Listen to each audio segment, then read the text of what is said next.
परम आदरणीय प्यारी सात संगत जी, राधा स्वामी जी। सात संगत जी, इस परमात्मा की प्यारी सात संगत जी, सतगुरु की भक्ति में बहुत ही शक्ति होती है। क्योंकि सात संगत जी कहते हैं कि जो सब सहारे और आश्रय छोड़कर बस केवल इसका ही सुमिरन करता है और इसको ही भजता है, तो सात संगत जी प्रभु परमात्मा भी उसके ऊपर अपनी विशेष कृपा जरूर करता है। और सात संगत जी, इसके हमें बहुत से उदाहरण भी देखने को मिल जाते हैं। जैसे सात संगत जी, जब द्रौपदी ने सभी सहारे और आश्रय छोड़कर भगवान श्री कृष्ण का सुमिरन किया था, तो श्री कृष्ण ने उसकी भी लाज बचाई थी। और भक्त ध्रुव और प्रहलाद को भी हम भली भांति ही जानते हैं। उनको भी इस प्रभु परमात्मा ने अपनी अखंड भक्ति प्रदान की हुई थी। और सात संगत जी, उसी भक्ति की शक्ति के कारण ही किस प्रकार उनकी भी रक्षा हुई, इसको भी हम भली भांति ही जानते हैं। तो सात संगत जी, इसी तरह से भक्ति की शक्ति का एक भावपूर्ण प्रसंग है, जो कि सात संगत जी मैं आपके चरणों में रख रही हूँ।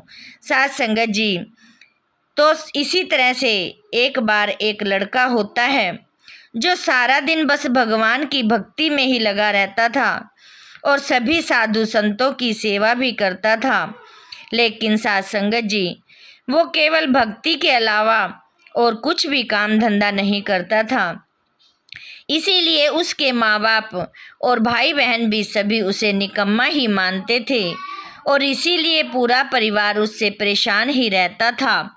और उसी नगर में एक राजा भी था, पर उस राजा की कोई भी संतान नहीं थी। और इसीलिए उसके राज्य के ज्ञानी पंडितों ने उससे कहा कि हे राजन, अगर आप किसी नौजवान युवक की बलि दोगे तो आपके घर संतान की प्राप्ति जरूर हो जाएगी। और इसीलिए पूरे नगर में घोषणा करवा दी गई कि जो भी परिवार अपने बेटे को राजा की बलि के लिए देने को तैयार हो जाएगा, तो उस परिवार की राजा की ओर से बहुत सारा धन दिया जाएगा। फिर यही खबर उस लड़के के परिवार तक भी पहुंच गई और पूरे ही परिवार ने उस लड़के के बारे में यही सोचा कि चलो, ये कोई काम धंधा तो करता नहीं है और बस परमात्मा की भक्ति में ही लगा रहता है और इसीलिए हमारे किसी काम का भी नहीं है, तो क्यों ना हम इसी को ही राजा के पास बलि के लिए भेज दिया जाए, क्योंकि उसके बाद तो धन आ जाने से हमारे आने वाली पीढ़ियों को आर्थिक हालत भी सुधर जाएगी।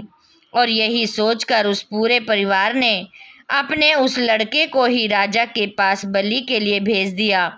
फिर अगले दिन उसकी बलि से पहले उसकी पूजा की जाती है और उसकी बलि देने से पहले उसे बहुत अच्छी तरह से खिलाया पिलाया जाता है। और फिर बलि देने का समय राजा उससे उसकी अंतिम इच्छा पूछता है। तो सात संगत जी, वो लड़का अपनी अंतिम इच्छा में केवल थोड़ी सी मिट्टी ही मांगता है और उस लड़के को थोड़ी सी मिट्टी दे दी जाती है। फिर उसके बाद वो लड़का उस मिट्टी के 4 ढेर लगाता है और उस मिट्टी के लगे 4 ढेरों में से 3 ढेर को वो लड़का लात मारकर गिरा देता है और बस एक ढेर को ही वो बिना गिराए ऐसे ही छोड़ देता है। और ये सब कार्य करने के बाद ही वो लड़का उस राजा से कहता है कि राजा, अब आप मेरी बलि दे सकते हो। लेकिन राजा अब उस लड़के की इस हरकत से बहुत हैरान था और इसीलिए राजा ने उस लड़के से पूछा कि पहले तुम ये तो बताओ कि तुमने पहले 3 ढेरों को क्यों तोड़ दिया और इस आखिरी ढेर को क्यों छोड़ दिया। तो उस लड़के ने कहा कि आप इस बात को बस यहीं रहने दो और अब आप इसी समय बस मेरी बलि दे दो। सात संगत जी, राजा ने कहा कि ये मेरा आदेश है, बताओ तुम्हारे ऐसा करने के पीछे का अर्थ क्या है।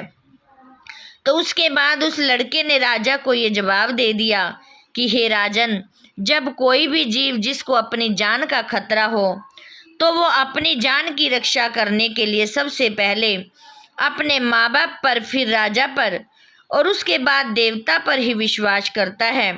लेकिन यहाँ तो मेरे माँ बाप ने ही मुझे बेच दिया है और राजा जो प्रजा की रक्षा करता है, परंतु यहाँ तो राजा ही मेरी बलि दे रहा है और फिर जीव देवता की तरफ देखता है, लेकिन यहाँ तो देवता को ही मेरी बलि दी जा रही है। लेकिन ये जो अंतिम ढेरी है ये मेरे प्रभु परमात्मा की है, जिनकी मैं भक्ति करता हूँ और मुझे अब भी अपने परमात्मा पर पूरा विश्वास है कि वो अपने भक्त की रक्षा जरूर करेगा। इसीलिए मैंने इसी ढेरी को नहीं तोड़ा है। और फिर ये सब सुनकर उस राजा का भी मन बदल गया। राजा ने सोचा कि ये नौजवान तो बहुत ही समझदार है, तो क्यों ना मैं इसी लड़के को ही मैं अपना पुत्र बना लूं। और फिर यही सोचकर ही राजा ने उसकी बलि देने का विचार अपने मन से त्याग दिया और अब उस लड़के को ही अपना पुत्र बनाने का फैसला कर लिया। फिर उसके बाद राजा ने उस लड़के को अपना उत्तराधिकारी भी घोषित कर दिया। तो साध संगत जी, इस प्रकार उस लड़के को अपने प्रभु परमात्मा की भक्ति और अटूट विश्वास का फल प्राप्त हुआ। तो साध संगत जी, इसको ही भक्ति की शक्ति कहते हैं। और भक्ति में ही इतनी शक्ति होती है कि अगर हम पूरी तरह से ही अपने इस प्रभु परमात्मा और अपने आराध्य के प्रति समर्पित हो जाएं, तो यकीन साध संगत जी करना, फिर हमारा कोई भी काम कभी भी रुक नहीं सकता। यहाँ तक कि अगर हमारे भाग्य में भी खराब लिखा है तो वो भी अच्छा हो जाएगा, क्योंकि साध संगत जी भक्त ही सही मायने में सुख और आनंद को प्राप्त होता है। और जब साध संगत जी आपकी कामना या प्रार्थना भी राम में हो जाए तो साध संगत जी यही समझना यही भक्ति है। तो साध संगत जी, अंत में यही कहूँगी कि भक्त ही एकमात्र ऐसा होता है जो हृदय से अगर भगवान को याद कर ले तो प्रभु परमात्मा भी स्वयं को उसके अधीन कर देते हैं। और इसीलिए कहा भी गया है, सच्ची भक्ति से भगवान भी भक्तों को वश में ही हो जाते हैं। तो साध संगत जी, मैं अपने लिए भी यही भक्ति का वरदान मांगते हुए आपसे इन्हीं शब्दों से इजाज़त चाहूँगी। और साध संगत जी, हमें जितना भी हम अपने सतगुरु पर विश्वास करते हैं, हम उतना ही मीठा फल प्राप्त करते हैं। आओ प्यारी साध संगत जी, हम अपने लिए भी मिलजुल कर यही प्रार्थना करें कि हे मेरे सच्चे पातशाह सतगुरु दीन दयाल, तू सब की रक्षा कर और सब पर अपना मेहर भरा हाथ रख। यही तभी प्यारी साध संगत जी, ताकि सारी संगत अपने घरों में और साध संगत जी हर जगह जहाँ भी सत्संग है वहाँ पर पहुंचकर अपना आनंद लूट पाएं। साध संगत जी, दासी इन्हीं वचनों से आप जी से इजाज़त चाहेगी। कोई भी त्रुटि हो जाती है तो कमेंट बॉक्स में ज़रूर लिखें। और साध संगत जी लाइक करें, शेयर करें और साध संगत जी सब्सक्राइब भी ज़रूर करें। साध संगत जी, राधा स्वामी जी।